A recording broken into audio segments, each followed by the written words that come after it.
जय हिंद प्यारे बच्चों, क्लियर डाउट चैनल में आपका स्वागत है और मैं मनीष अग्रवाल आपका मेंटर। आज हम लोग क्लास 7 साइंस के अंदर एक बहुत ही important chapter motion and time cover करेंगे। बच्चों ये चैप्टर हमारे प्रैक्टिकल लाइफ से जुड़ा हुआ है, इसीलिए काफ़ी इंपॉर्टेंट है। तो चलिए शुरू करते हैं। सबसे पहले बेटा इस चैप्टर का नाम क्या है? Motion and time. मोशन की हिंदी क्या होती है बेटा? मोशन को बोलते हैं हिंदी में गति, ओके। और टाइम का मतलब आप लोग जानते हो क्या होता है? समय। यानी कि इस चैप्टर को अगर मैं कहूँ तो इस चैप्टर का नाम क्या है बेटा? गति और समय, मोशन एंड टाइम। जैसे देखिए यहाँ पे ये जीप क्या है? रेस्ट में है। अब ये जिस जगह पे बेटा खड़ा है वहाँ से हिल ही नहीं रहा, पता नहीं इंजन में तेल है कि नहीं है, वहीं पे बैठा हुआ है, लेकिन वो है क्या? रेस्ट में। यानी कि वो पोजीशंस, यहाँ देखिए ये बुक है बेटा, टेबल पे जहाँ है वहीं है, अब इसलिए हमें छूने की ज़रूरत ही नहीं होती। जैसे आप लोग बैग लेते हो, घर जाते हो, छोड़ देते हो, फिर कब उठाते हो? बिल्कुल रात के बाद, जब सुबह स्कूल आना होता है। तो बेटा रात भर वो बुक क्या था, वो बैग कहाँ था? रेस्ट में। यानी कि हर वो पोजीशंस जहाँ पे कोई ऑब्जेक्ट क्या हो, हिले ही नहीं, अपनी जगह पर स्टैटिक रहता है, उसको क्या बोलेंगे बेटा? रेस्ट। तो ये एक पहला पोजीशन होता है किसी भी ऑब्जेक्ट का। अब ऑब्जेक्ट या तो रेस्ट में होगा या फिर क्या होगा बेटा? मोशन के अंदर। यानी कि अब वो रेस्ट में नहीं है तो किस पोजीशन में आएगा? तो मोशन में। तो आखिर सर मोशन क्या होता है? तो मोशन को कैसे डिफाइन कर सकते हैं बेटा? कि when an object change its position with time. वहाँ पे क्या था कि ऑब्जेक्ट अपना पोजीशन नहीं बदल रहा था, किसके साथ? समय के साथ। ठीक उसका उल्टा करिए, यहाँ पे क्या होगा बेटा? ऑब्जेक्ट अपना पोजीशन बदलेगा टाइम के साथ। तो हम क्या बोलेंगे कि या तो ऑब्जेक्ट मूव कर रहा है, it is said to be in moving और इन मोशन। तो हम क्या बोलेंगे बेटा? जो ऑब्जेक्ट अगर समय के साथ बदलाव होता है, जैसे मैं यहाँ पे हूँ, मैं मूव करके यहाँ पे आ जाऊँ, साइकिलिंग करूँ, आप साइकिल उठाओ, इस घर से स्कूल आ जाओ, स्कूल से घर आ जाओ, तो हम क्या बोल रहे हैं कि बेटा ऑब्जेक्ट में क्या है? मोशन। ऑब्जेक्ट मूव कर रहा है। यानी कि कोई भी ऑब्जेक्ट मोशन में कब होगा? जब वो अपना पोजीशन बदले, किसके साथ? टाइम के साथ। तो उसको क्या बोलेंगे बेटा? मोशन के अंदर। तो इसीलिए हम मोशन को डिफाइन करते हैं when an object change its position with respect to time, we can say that the object is in the motion. तो ये हो गया दूसरा पोजीशन। पहला था रेस्ट, दूसरा हो गया मोशन। जैसे यहाँ पे देखिए ये कार यहाँ था और मोशन करके मूव करके बेटा आ गया यहाँ। यानी कि अभी जिस कार जिस पोजीशन में पहले था, जहाँ से वो स्टैटिक था, उसको क्या बोलते हैं बेटा? इनिशियल पोजीशन या स्टार्टिंग पोजीशन। यानी कि जहाँ पे कार सबसे पहले था वो क्या हो सकता है? या तो स्टार्ट या इसको इनिशियल पोजीशन बोलते हैं। और जहाँ वो फाइनली पहुँच गया उसको बोलेंगे बेटा फाइनल पोजीशन या एंड पॉइंट। स्टार्टिंग होगा तो दूसरा पॉइंट क्या होता है बेटा? एंड। ठीक है, तो ये कार इनिशियल या स्टार्टिंग पॉइंट से फाइनल पॉइंट पहुँच गया, एंड पोजीशन पे पहुँच गया, तो हम क्या बोलेंगे? कार के अंदर मोशन था। ऐसा तो नहीं है ना कि यहाँ से गायब होकर वहाँ पहुँच जाएगा, इसलिए चार चल के गया होगा, व्हीकल्स हो, हम हो। तो हर वो ऑब्जेक्ट जिसके अंदर मोशन, हम अगर टेबल पे बुक रखा हुआ था, हम उसको फोर्स दे दें, हम उसको धक्का दे दें, क्या होगा? वही ऑब्जेक्ट, वही बुक मोशन के अंदर आ जाएगा। तो ऑब्वियसली हम लोग फोर्स दे के उसको पुश या पुल करके क्या कर सकते हैं? उसको मोशन में लेके आ सकते हैं। तो ये सेकेंड पोजीशन होता है किसी भी ऑब्जेक्ट का। और यहाँ पे हमको मेनली इसी पोजीशन के बारे में ब्रीफली चर्चा करनी है बेटा, मोशन के बारे में। तो हमने अभी मोशन समझ लिया, अब हम लोग चलते हैं टाइप्स ऑफ मोशन के अंदर। देखिए टाइप्स ऑफ मोशंस के अंदर मेनली, एक्चुअली हम लोग अभी क्लास 7 के अंदर है, ऐसे बहुत सारे टाइप्स होते हैं, लेकिन मेनली हम लोग 3 या 4 टाइप्स के बारे में जानेंगे। सबसे पहला है बेटा स्ट्रेट लाइन मोशन, या इसको रेक्टिलिनियर मोशन भी कहते हैं। ठीक है बेटा, क्या बोलते हैं? रेक्टिलिनियर। एक्चुअली रेक्टिलिनियर का मतलब मैथमेटिकली स्ट्रेट लाइन ही होता है, इसीलिए इसको या तो स्ट्रेट लाइन मोशन कहिए या फिर रेक्टिलिनियर मोशन कहिए। अब मुझे बताइए, आप लोगों ने मैथमेटिक्स के अंदर पढ़ा होगा स्ट्रेट लाइन कैसा होता है बेटा? जब कोई सीधी लाइन होती है, सीधी रेखा, इसी को करना है स्ट्रेट लाइन। तो इसका मतलब क्या है कि कोई ऑब्जेक्ट सीधा चलता जाएगा क्या? बेटा सीधा का मतलब ये नहीं होता कि हम यहाँ से शुरू किए, चलते गए, बीच में गड्ढा हो तो भी गड्ढे में कूद जाए, पेड़ हो तो पेड़ के ऊपर से चढ़ के पास कर जाए। बिल्कुल मत, सीधा का मतलब है बेटा सीधे चले। अब रोड जैसे जैसे चलेगा अब इसलिए वैसे चलना पड़ेगा। तो हर वो मोशन जो जिसमें क्या करे बेटा? ऑब्जेक्ट स्ट्रेट लाइन में मूव करे, सीधे रास्ते में मूव करे, तो उसको क्या बोलेंगे बेटा? Rectilinear motions. The motion possessed by the body moving along a straight line path. क्या हो? अगर कोई ऑब्जेक्ट स्ट्रेट लाइन में ट्रेवल करेगा, स्ट्रेट लाइन पाथ को फॉलो करे, तो उसको रेक्टिलिनियर या स्ट्रेट लाइन मोशन कहेंगे। जैसे देखिए यहाँ पे the motion of a car on a straight road, car हो, ट्रक हो, हम लोग चलते हो, साइकिल चलाते हो, तो सभी लोग कैसे चलते हैं बेटा? सीधा। तो ये किसका एग्जाम्पल होगा? स्ट्रेट लाइन मोशंस का। एक बहुत ही आसान एग्जाम्पल है आपको याद रखने के लिए, लाइट। देखिए जो लाइट होता है, ठीक है, आपको पता है कि light always travels in a straight line. जैसे आपने देखा होगा टॉर्च, जब आप बेटा टॉर्च जलाते हो रात में, तो टॉर्च कैसे जलता है? जब टॉर्च की रोशनी निकलती है, देखना आपने ऐसे इस टाइप से ट्रेवल करती है ना, तो ऑब्वियसली जब आप टॉर्च जलाते हो तो वो सीधा ही जाता है। कभी देखो ऐसे घूमते घूमते घूमते घूमते जाता हो, ऐसा नहीं जाता ना बेटा, सीधा जाता है। अब दीवार है तो दीवार को पार करके तो नहीं जाएगा, लेकिन ऐसा नहीं कि डांस करते हुए घूमते हुए चले जाए।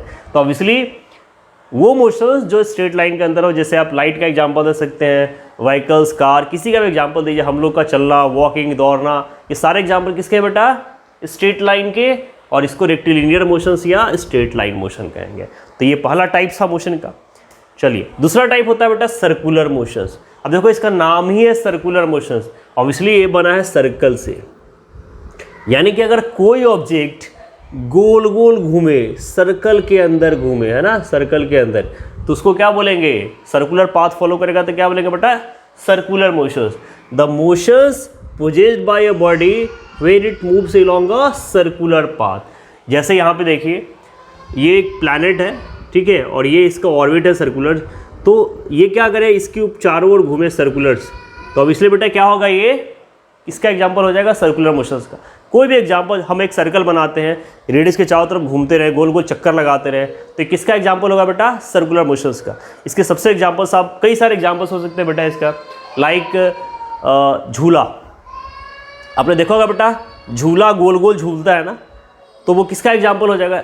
अब झूले के अंदर जो गोल गोल घूमता रहता है, हमारा साइकिल का पहिया गोल गोल घूमता रहता है ना।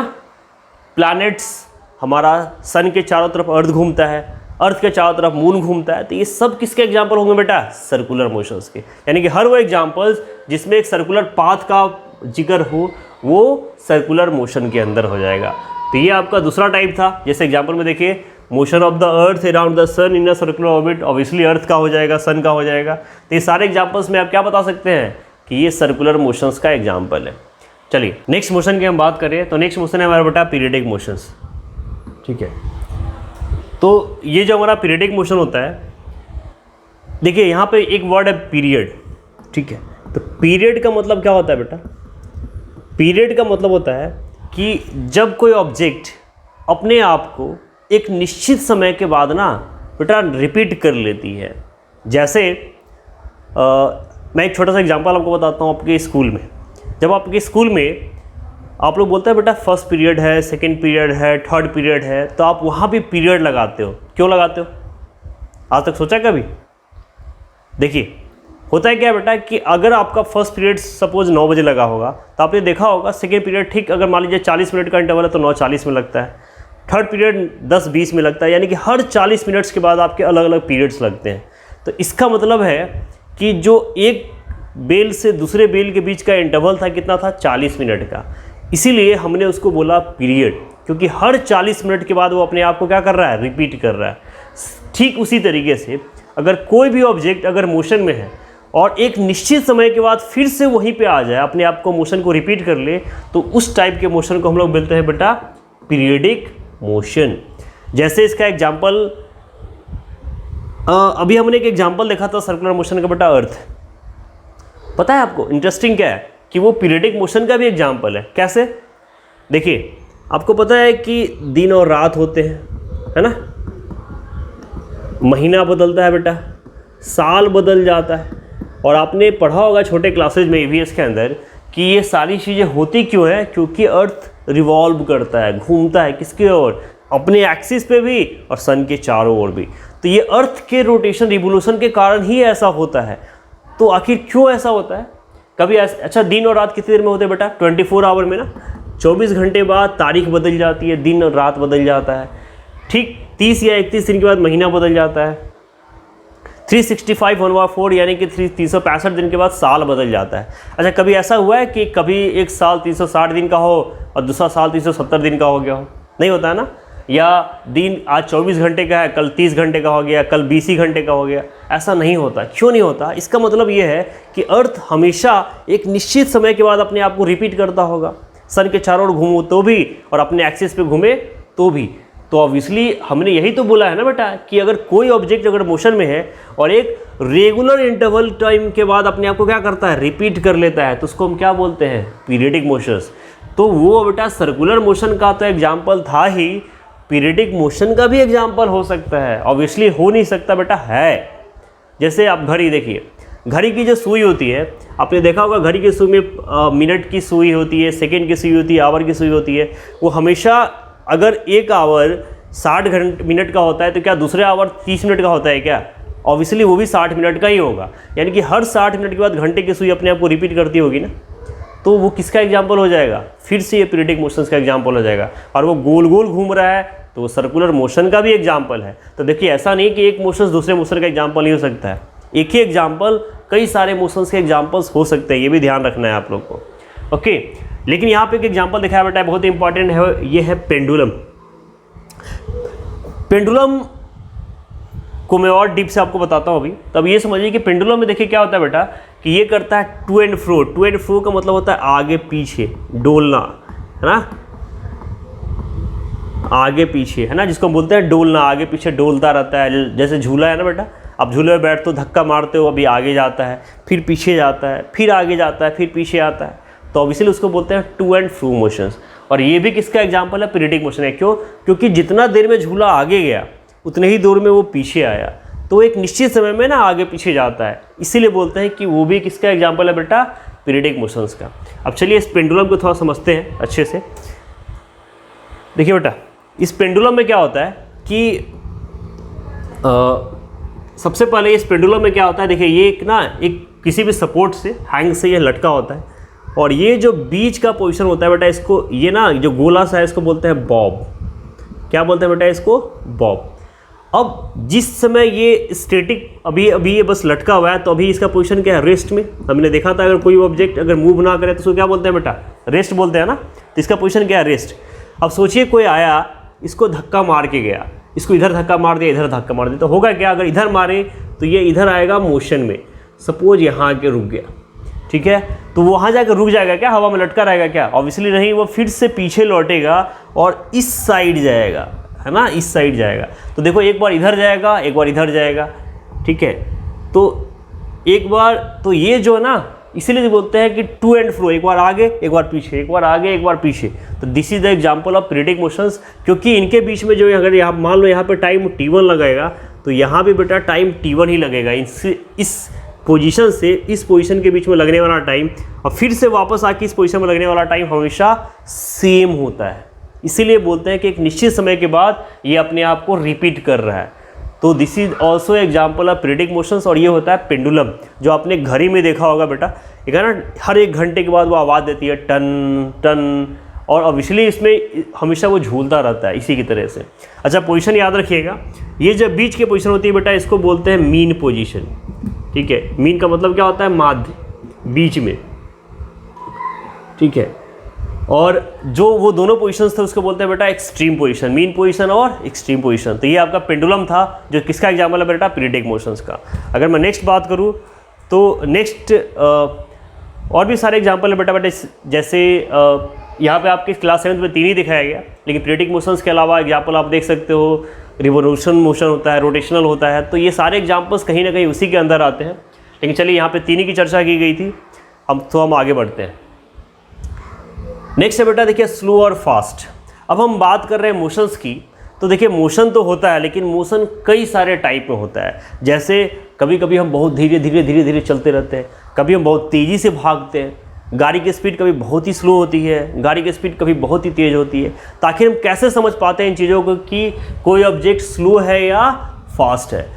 क्योंकि कुछ व्हीकल्स क्या होते हैं बेटा, कुछ फास्टर होते हैं, तो जो हम यहाँ पे कहीं ना कहीं कंपैरिजन करते हैं। जैसे मान लीजिए कि 2 ऑब्जेक्ट है, जैसे सपोज यहाँ पे ये और ये एक ऑब्जेक्ट है, तो इन दोनों ऑब्जेक्ट में आपसे कोई पूछे कि बेटा ये फास्ट है कि ये फास्ट है, आप कैसे देखोगे? तो ऑब्वियसली आप इन दोनों में कंपैरिजन करोगे कि कौन ज़्यादा तेज़ भाग रहा है। तो जो ज़्यादा तेज़ भाग रहा है उसकी स्पीड ज़्यादा होगी, जो कम जा रहा होगा तो उसकी स्पीड कम होगी। तो ऑब्वियसली हम लोग कंपैरिजन करके ही समझ सकते हैं। तो यहाँ पे क्या है कि इवन द सेम व्हीकल में move faster slower at different times, और ये बिल्कुल पॉसिबल है। ऐसा नहीं है कि जैसे आप लोग साइकिल चलाते हो तो जब आप साइकिल का पैडल तेज मारते होगे तो साइकिल तेज चलता है, धीरे धीरे मारते हो तो कम होता है। हम गाड़ी का एक्सेलेटर अगर तेज ले ले तो गाड़ी तेज भागेगा, एक्सेलेटर कम कर दे तो स्लो भागेगा। तो यानी कि एक व्हीकल के पास जितनी कैपेसिटी है उसमें वो कम और ज़्यादा भाग सकता है, ठीक है। इसीलिए बोलते हैं कि बेटा लेकिन उनका डायरेक्शन चेंज नहीं होता। इसलिए वो कौन से मोशन का एग्जाम्पल था, रेक्टिलिनियर मोशंस का। तो वहाँ पे बदलता है क्या है, टाइम। जब स्लो और ऑब्जेक्ट होगा तो उसकी स्पीड बदलेगी, और दूसरा क्या बदलता होगा बेटा, टाइम बदलता होगा ना। क्योंकि अगर कोई ऑब्जेक्ट धीरे धीरे जाएगा तो उसको एक ही जगह पे जाने में ज़्यादा टाइम लगेगा। कोई स्पीड ज़्यादा स्पीड से जाएगा तो उसका टाइम क्या हो जाएगा, कम हो जाएगा ना। तो वही है बेटा कि vehicles moving in the same direction on a road and position of vehicles soon after some time, यानी कि एक ही जगह पे जा रहे हैं। देखिए यहाँ पे ये फर्स्ट पोजीशन पे था, ये सेकेंड पे है, ये थर्ड पे है। यहाँ पे देखिए बेटा ये फर्स्ट पे है और ये सेकेंड पे वाला आगे चला गया थर्ड। तो इसका मतलब क्या है कि ये ना तेज़ी से भागा होगा, ठीक है, इसकी ज़्यादा स्पीड रही होगी। तो यहाँ पे क्या बता रहा है कि पोजीशन बदल गया। पोजीशन क्यों बदला, क्योंकि कहीं ना कहीं ये सेकेंड नंबर वाले कार वाले ना ज़्यादा तेज चलाया होगा। तो ऑब्वियसली इसका मोशन क्या होगा बेटा, फास्टर दूसरे से। इतनी बात समझ में आ रही है। चलिए, तो हम ये डिसाइड कैसे करें। अब क्वेश्चन ये है कि ठीक है सर स्लो या फास्ट है, लेकिन हम कैसे डिसाइड करें। How did you decide which object is moving slow and which one is moving fast. तो ऑब्वियसली हम कैसे जानेंगे, if vehicles are moving on a road in the same directions we can easily tell which one of these is moving faster than the other. कैसे, comparison करके। जैसे मैंने आपको बताया कि अगर एक ही रोड पे जा रहा हो तब तो आप आसानी से देख लोगे कि कौन आगे जा रहा है कौन पीछे जा रहा है, उनका टाइम देख सकते हैं और कंपैरिजन करके बता सकते हैं कि कौन जल्दी पहुंचा। जो जल्दी पहुंचा इसकी वो कैसा होगा, फास्टर होगा। जो देरी से पहुंचेगा वो स्लोअर होगा, ठीक है। जैसे यहाँ पे देखिए ये बस है और ये बस 100 मीटर्स बेटा 1 मिनट में जा रहा है, ठीक। ये साइकिल वाला है, ये 100 मीटर्स उसी रोड पे 5 मिनट में जा रहा है। यहाँ मिनट की स्पेलिंग गलत है बेटा, इसको सही कर लीजिएगा, MINU आई नहीं होगा ये, ठीक है। तो आप मुझे बताओ कि इन दोनों में कौन स्पीड गया होगा। तो ऑब्वियसली आप कहोगे कि सर ये ज़्यादा फास्ट चला। क्यों ज़्यादा फास्ट चला, डिस्टेंस तो दोनों का सेम है ना, लेकिन टाइम देखिए यहाँ पे जो मिनट है बेटा, यहाँ पे 1 मिनट लगा है और इसको 5 मिनट लगा है। तो ऑब्वियसली इसको बहुत ज़्यादा समय लगा। तो हमने टाइम देख के पता कर लिया कि कौन फास्ट चला और कौन स्लो चला। तो one who takes the shortest time to cover the distance of 100 metre has the highest speed. तो आप कैसे कंपैरिजन करोगे, टाइम देख के। जो जल्दी पहुंच जाए वो स्लो फास्ट, जो देर से पहुंचे वो स्लो। तो बस ये आपका डिटेक्शंस कर लेना है। तो इस तरीके से हम लोग पता कर लेंगे बेटा कि ऑब्जेक्ट स्लो है या फास्ट है। लेकिन ये तब जब एक ही जगह पे हो। आप ऐसा नहीं कि एक पटना गया एक गोरखपुर चला गया, तब बताओ आप दोनों में कंपेयर कैसे करोगे। जब दोनों को सेम, जैसे कोई रेस होता है, ट्रैक होता है, एक जगह से दूसरी जगह दोनों, अगर 2 ऑब्जेक्ट मूव करें और दोनों सेम जगह से शुरू करे और सेम जगह एंड करे, तभी तो आप कंपेयर करके बता पाओगे ना, नहीं तो कंपैरिजन करेंगे कैसे, ठीक। तो यहाँ पे जो एक नया फैक्टर निकल के हमारे यहाँ पास क्या बेटा, स्पीड, ठीक है। तो स्पीड क्या होता है, the distance covered by an object in a unit time as the speed of the object. यानी कि निश्चित समय के अंदर, एक यूनिट टाइम के अंदर जितनी दूरी तय की जाती है, जितनी चलते हैं ना, दूरी क्या होता है बेटा, डिस्टेंस क्या होता है, जितना हम ट्रेवल करते हैं। जैसे मैं यहाँ पे हूँ, मैं यहाँ से इस दीवार के पास चला जाऊँ, तो हमने क्या बोलेंगे कि यहाँ से यहाँ के बीच का जो गैप है ना, वो उसकी दूरी हो जाएगी। और उस दूरी को तय करने में कुछ ना कुछ समय लगेगा। तो जितने समय में वो दूरी तय की गई हो उसी को बोलते हैं बेटा स्पीड, ठीक। चाहे वो स्पीड हायर हो या शॉर्टर हो। तो इसीलिए जैसे यहाँ पे ये कार था बेटा, ये 100 किलोमीटर का डिस्टेंस 2 आवर में कवर किया। तो यहाँ पे हमारे पास एक न्यूमेरिकल वैल्यू आती है स्पीड की, कि जब तक हम कैसे देखेंगे, डिस्टेंस और टाइम के अकॉर्डिंग। तो यहाँ पे एक फॉर्मूला है बेटा, speed is equal to distance by time.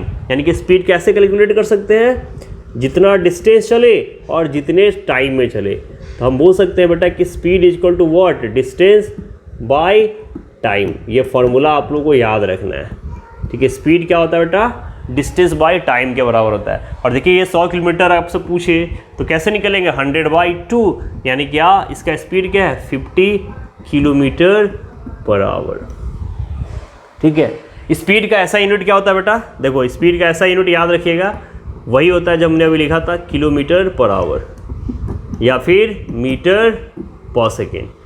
ठीक, अगर ये वो डिस्टेंस आपका मीटर में होगा तो मीटर पर सेकेंड, अगर आवर के अंदर होगा तो किलोमीटर पर आवर। ये इसका ऐसा यूनिट होता है। जब भी आप न्यूमेरिकल सॉल्व करोगे तो यहाँ पे ऐसा यूनिट आपको लिखना पड़ेगा। यूनिट्स के बिना आप कैसे निकाल सकते हैं, तो वो होगा मीटर पर सेकेंड या किलोमीटर पर आवर। जैसे यहाँ पे किलोमीटर आवर में था तो kilometre per our, 50 kilometre per our इसका आंसर हो जाएगा। तो इस तरीके से बेटा स्पीड कैलकुलेट करते हैं। ओके, नेक्स्ट बेटा, a car moves with a constant speed for 1 hour, it starts moving slowly and then picks up speed. अब मान के चलिए कार है बेटा जो एक कांस्टेंट स्पीड के साथ 1 घंटा ट्रेवल करता है। उसने क्या किया, वो धीरे धीरे स्टार्ट किया, उसके बाद एक निश्चित स्पीड पकड़ लिया, पिकअप पकड़ लिया। ठीक है, so when we say that the car has a speed of 50 kilometre per hour, we do not bother whether the car has been moving with a constant speed और नॉट ड्यूरिंग दैट आवर। जैसे आप एक example मैं समझाता हूँ। जैसे मान के चलिए मैं एक डेस्टिनेशन से चला और मुझे 50 किलोमीटर की दूरी तय करनी है। अब उस 50 किलोमीटर की दूरी हमने 1 घंटे में तय की।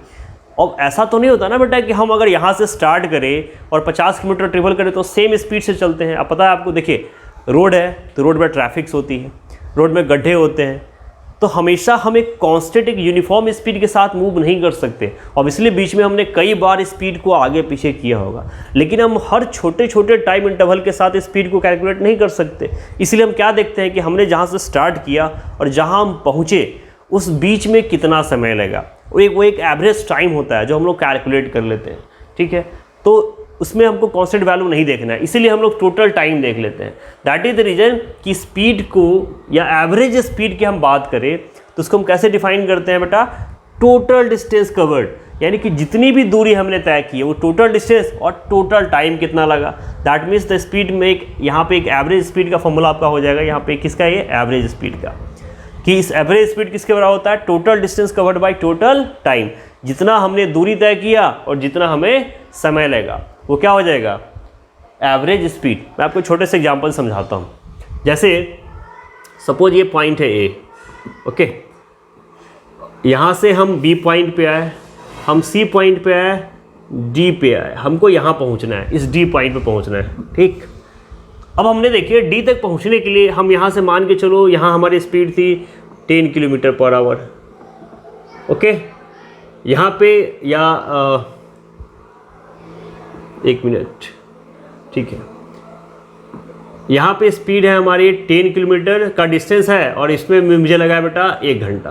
ठीक, ये आपका फिर से 10 किलोमीटर है और यहाँ पे मुझे रोड ख़राब था बेटा, 2 घंटा लग गया। फिर यहाँ से यहाँ 10 किलोमीटर का डिस्टेंस है और मुझे लगा फिर से 1 घंटा। तो अब मुझे बताइए, मैं यहाँ से शुरू किया और यहाँ पहुँचने में मुझे टोटल कितने लगे बेटा, 1 2 3 और 1 4, 1 + 2 + 1, टोटल 4 आवर लग गया ना, 4 घंटे। और दूरी कितनी तय की हमने, 10 10 10, टोटल 30 किलोमीटर का। यानी कि मैं फाइनली ये कहूँगा कि 30 किलोमीटर जाने में मुझे 4 आवर लगा। अब क्या फ़र्क पड़ता है कि ए से बी कितना लगा, बी से सी कितना लगा, सी से कितना डी लगा। अगर मुझसे कोई स्पीड पूछेगा तो वो कैसे निकालेगा, वो सिंपली करेगा 30/4, यानी कि वो कह देगा कि सर 7.5 किलोमीटर पर आवर की स्पीड थी उसकी, भले ही उसके बीच में स्पीड क्यों रखी। तो हमने क्या किया, यहाँ पे टोटल डिस्टेंस को कर दिया कैलकुलेट और टोटल टाइम को जोड़ के डिवाइड कर दिया। इसी तरीके से आप लोग एवरेज स्पीड निकालोगे किसी भी क्वेश्चंस के अंदर, जैसे हम लोग प्रैक्टिकली निकालते हैं। तो ये था बेटा एवरेज स्पीड का कॉन्सेप्ट।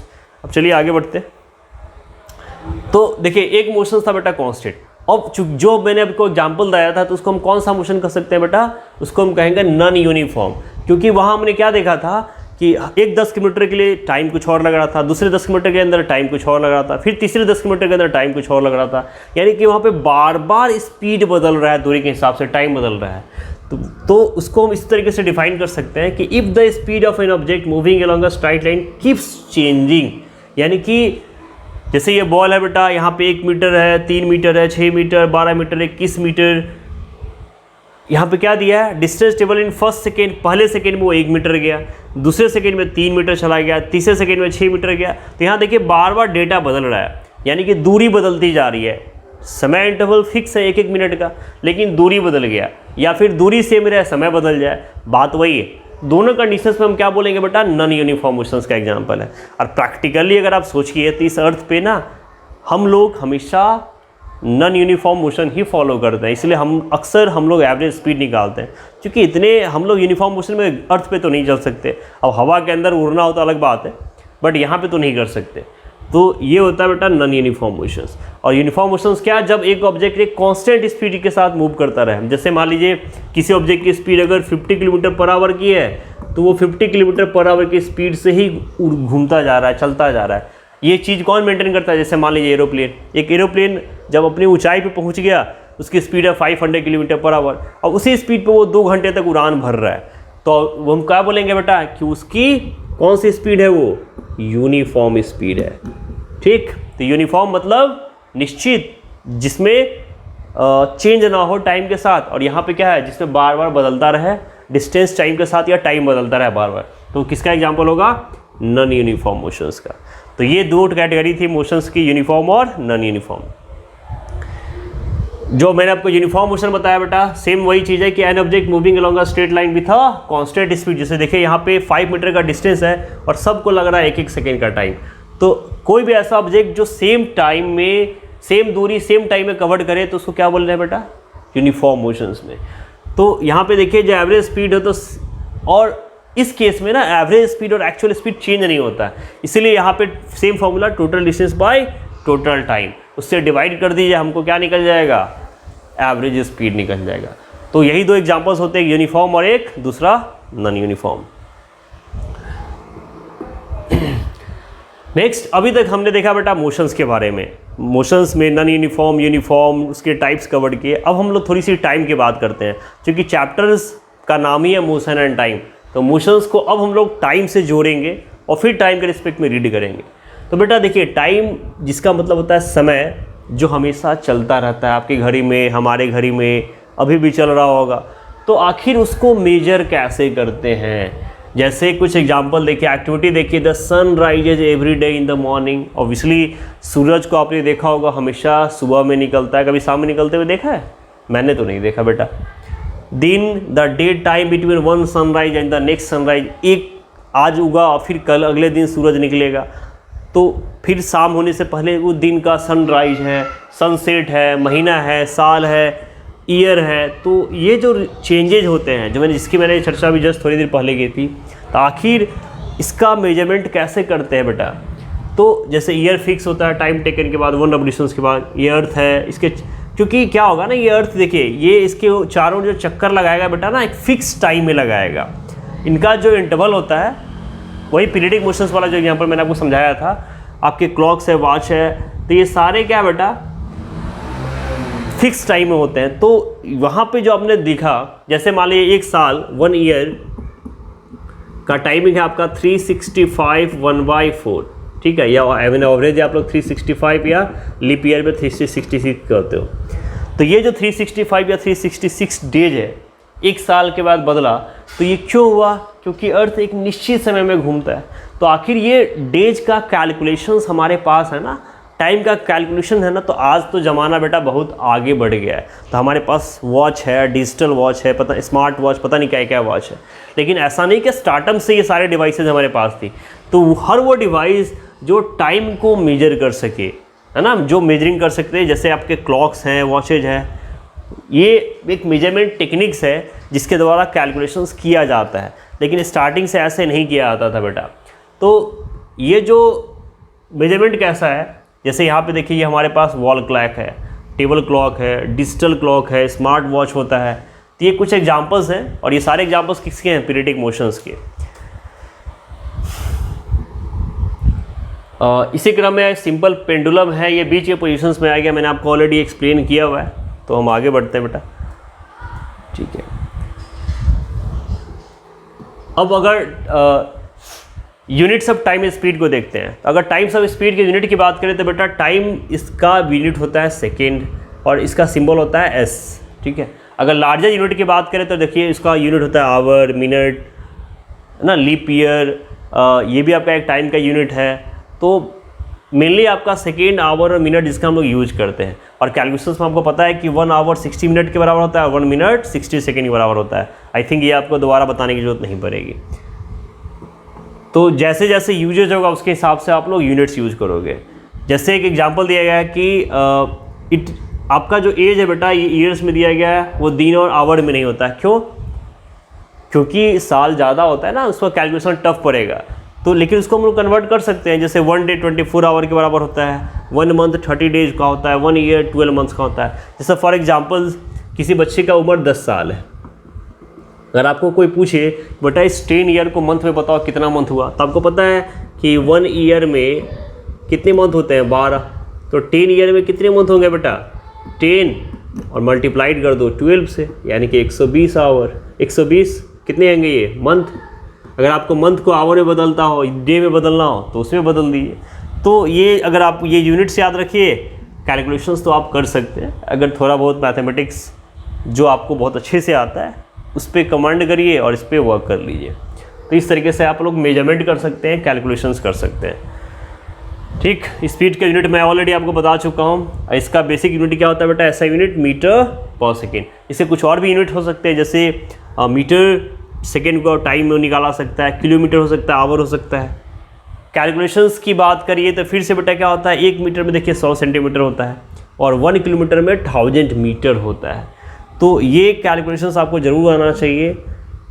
प्रैक्टिस ज़रूर 2-4 क्वेश्चंस की प्रैक्टिस करिएगा। जैसे यहाँ पे दिया है बेटा कि 50 किलोमीटर, नॉट 50 किलोमीटर, सब सिंपल की बात करेंगे। अगर आप सोचिए 50 किलोमीटर का आपको अगर मीटर में बदलना हो तो क्या कैसे निकालोगे?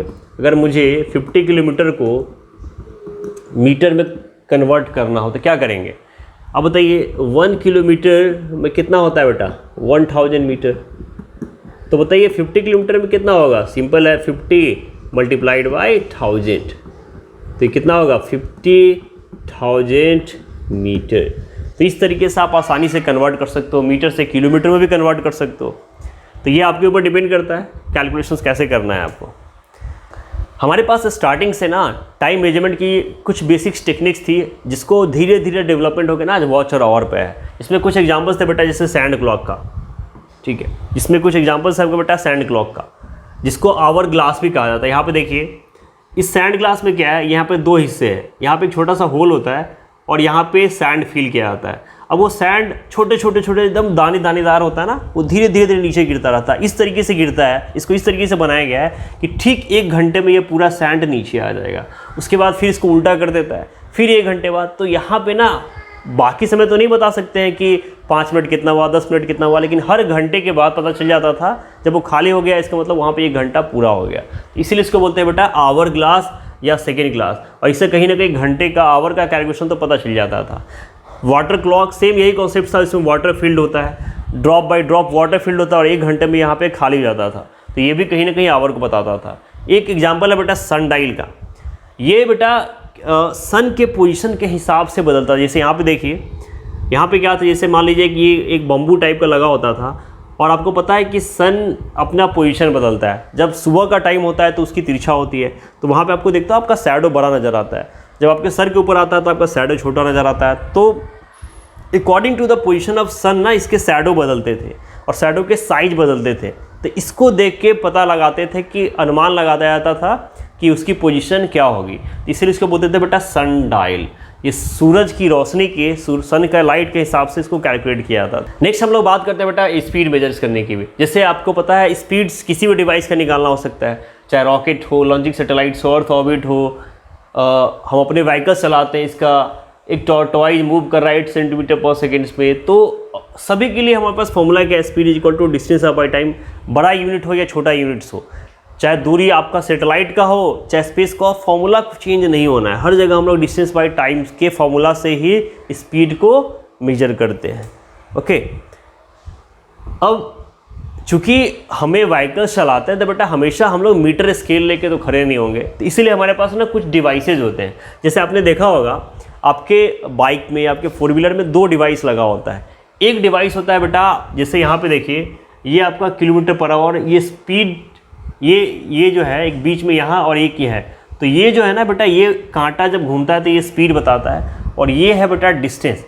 इसको बोलते हैं ओडोमीटर और ये बोलते हैं स्पीडोमीटर। स्पीडोमीटर देखिए, इसका नाम ही स्पीडोमीटर है, यानी कि ये गाड़ी की स्पीड को बताता होगा। जैसे जैसे ये सुई स्पीड बढ़ेगी ना, ये इसका कांटा ऊपर बढ़ेगा, ये नीडल्स 40, 60, 80, ये क्या बताता है, गाड़ी की स्पीड को। तो स्पीडोमीटर का काम क्या है, मेजरमेंट ऑफ स्पीड, और जितने किलोमीटर्स आपका गाड़ी चलेगा यहाँ पे इसका रीडिंग बदलता रहेगा, उसको बोलते हैं बेटा ऑडोमीटर। तो ऑडोमीटर क्या बताता है बेटा, डिस्टेंस, यानी कि आपकी गाड़ी ने कितना डिस्टेंस कवर्ड किया वो कौन बताएगा, ऑडोमीटर, और किस स्पीड से चल रहा वो कौन बताएगा, स्पीडोमीटर। तो ये दो मेजरमेंट्स अगर टूल्स हैं जो आपके व्हीकल्स में, हर व्हीकल्स में होते हैं, आजकल डिजिटल भी आ गया है, जो आपको ये बताता है कि आपकी गाड़ी की स्पीड कितनी है और साथ में आपकी गाड़ी कितना ट्रेवल कर चुकी है। और ये दोनों बहुत ज़रूरी है, क्योंकि आपकी गाड़ी हम किस स्पीड में चला रहे हैं हमें ये भी पता होना चाहिए, और कितना डिस्टेंस कवर्ड हुआ, ताकि उसके हिसाब से हम लोग पेट्रोल का अनुमान लगा पाए, डिस्टेंस पता चले। तो ये ऑडोमीटर भी ज़रूरी होती है। तो ये दो डिवाइसेज हमारे गाड़ियों में होता है जो हमें कहीं ना कहीं टाइम को मेजर करके देता है, स्पीड को मेजर करके देता है। ओके, तो आज के लेक्चर में बेटा हम लोगों ने स्पीड तक का पार्ट कवर किया है। इसके आगे मैं ग्राफ और ग्राफ से रिलेटेड कुछ टर्म्स बताऊंगा कि किस तरीके से ग्राफिकल मोशंस को रिप्रेजेंट कर सकते हैं। इसी मोशंस को हम लोग ग्राफ के थ्रू कैसे रीड करेंगे on the terms of graphical motions, वो हम लोग अगले क्लास में कवर करेंगे। आज के क्लास में बस यही तक का टॉपिक हम लोग कवर करेंगे। और अगर आप लोगों को वीडियो अच्छा लगा हो तो प्लीज़ शेयर और सब्सक्राइब करिए और स्टडी करते रहिए। फिर से मिलेंगे एक नए पार्ट में, तब तक के लिए जय हिंद बच्चा।